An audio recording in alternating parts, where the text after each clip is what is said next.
Good afternoon and welcome. I'm Kathy Fettke, co-founder and co-CEO of Real Wealth Network. Really happy to have you here, and I apologize for being a few minutes late. Thanks for joining me. I worked on it. We've got a lot of good slides, so this will be fun. All right, before we get started, I wanted to offer this disclaimer as always because it's so important to just follow the checklist of how to protect yourself. If you've read my book, Retire Rich with Rentals, I've got the checklist in there, and also on our website. If you go under resources, we have a checklist, and this is just a short list of the things that you need to do to protect yourself because as I've said many times, you can make money in real estate and you can lose money in real estate. The difference is in what you know, and you can't really know what you're buying until you've done the full home inspection, ideally from a licensed third-party inspector if you're not an inspector yourself. Always order that home inspector that is separate from the seller. And then order an appraisal as well, unless you really know the area and know the values of the property. It's really easy to get misled because if you're from a high price market like California, everything seems like a good deal anywhere else. So I learned that early on when I flew to Dallas to learn about, my first property many years ago, and the agent took me to the most expensive area instead. Oh, Californians love this area. And the homes were beautiful. They were $400,000, so it did look like a really great deal for me coming from San Francisco. But I had done enough to understand that that was really expensive for them and that I could buy houses for $150,000 in really nice areas as well with about the same rents. So that's what we have to look at is rent versus price. And if I can get $1,500 on a $150,000 house, I'll take that over a $400,000 house.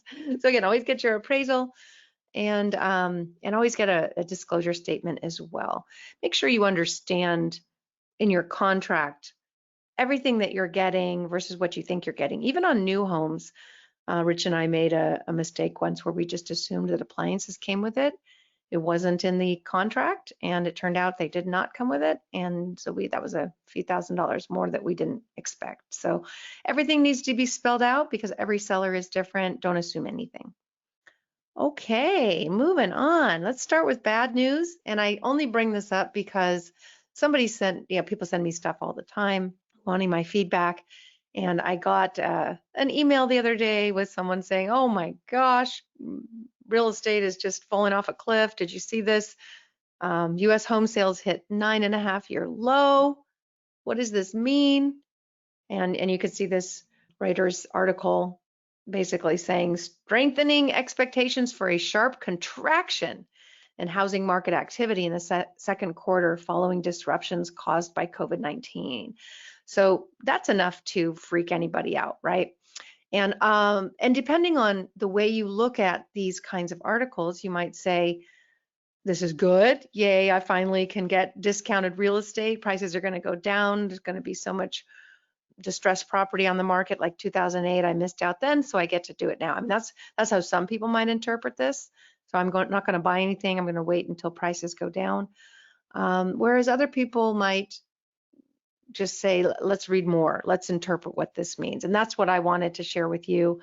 Headlines are meant to scare you. Every data point has a different interpretation depending on what you're trying to see. And so always read the fine print and refer to the actual report because a lot of times the reporters are interpreting it just to get attention and get you to watch the news show. And I know that because of my experience in the news business. And here's just some examples. The one in the middle, the picture in the middle, I showed up at this interview and I had no idea we were going to be talking about a housing slump because there wasn't one. And so I kind of looked at the interviewer and like, what do you mean housing slump? And he was asking me about it. And it turns out that home price gains were slowing down, meaning that the prices weren't going up as quickly as they had been. But it was certainly no slump.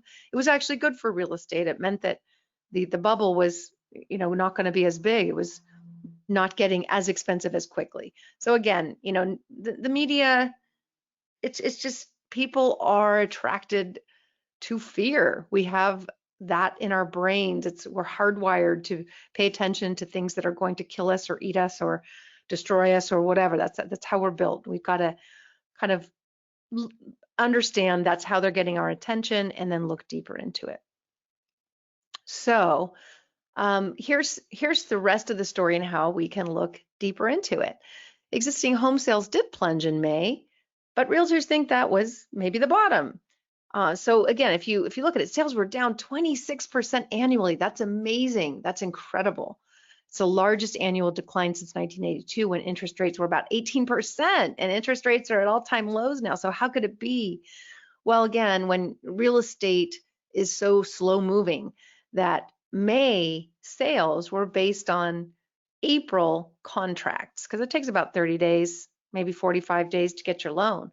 So if you look back at April, I mean, that was a terrifying time. We didn't know what was happening.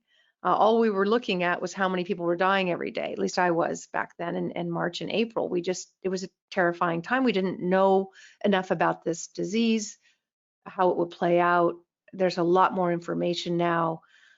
We're learning that a lot of the treatments weren't quite right at the time, and that's understandable because it was new. But the treatments are better now, and less people, there's more cases, but less deaths. So we're learning about this virus. But given that there was so much unknown, of course, people weren't jumping into buying anything in April. We were just locked in our homes watching the news for the most part. So again, it's not surprising, but what's also in this article is inventories were down 18%. And that has a lot to do with these low numbers too. If there's nothing to buy, people aren't going to buy it. So what was happening again is nobody was wanting to show their house either. We didn't know if you look back at April, and if you had any videos of me, I was making sure that anyone who came into our house had, and no one was actually allowed in our house, but if any packages came in, they were sprayed before they came in. Shoes had to be taken off. I mean, only to find out later that it doesn't really transmit through packages. I was putting stuff out in the sunshine for an hour to, try to kill it. Anyway, we've come a long way. So nobody wanted to put their house on the market and have people walking through their homes if they were living in them, and then go out and looking at other homes. Everything came to a stop. And so if inventories were low, of course, sales would be low as well. But when you look again at the fine print, look at this.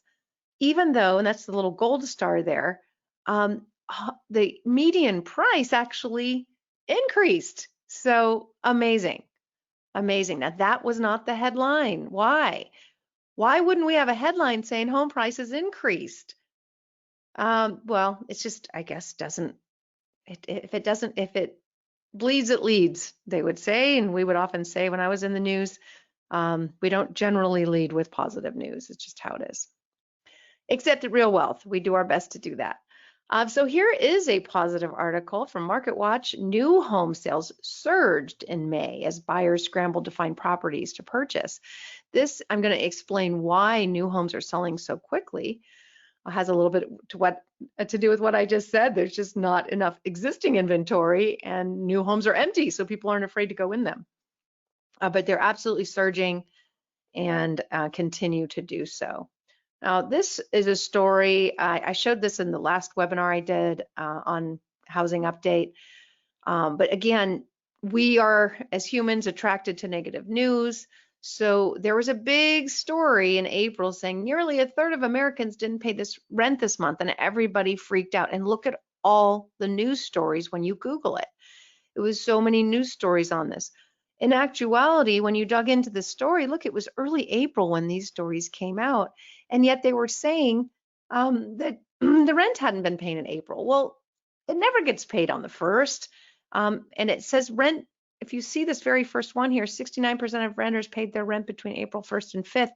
Well, the 5th was a Sunday, so it was really just the first 4 days of April. This was a time when tenants weren't sure if they had to pay their rent. There were rumors that maybe they didn't have to, so they were kind of calling their property managers and checking it out and finding out, oh, I actually do have to pay it. Even if I don't pay it now, I'll have to pay it later. So again, it was just a lot of unknowns, but this story made headlines everywhere. In reality, look at this. This is from the multifamily rent payment tracker. And April of 2019, there was 97% rent collections. Well, in April of 2020, it was 94%, so not even down that much. Isn't that amazing? And yet this story, if you try to Google this story, that April rents and May rents, look at May of 2019, rents came in at 96.6%. In 2020, 95.1%. So do you find, if you Google that, rents were down 1%, you're not going to find it. It's just not interesting enough to scare people. And then you look over here, and the weekly, and May is doing really well as well.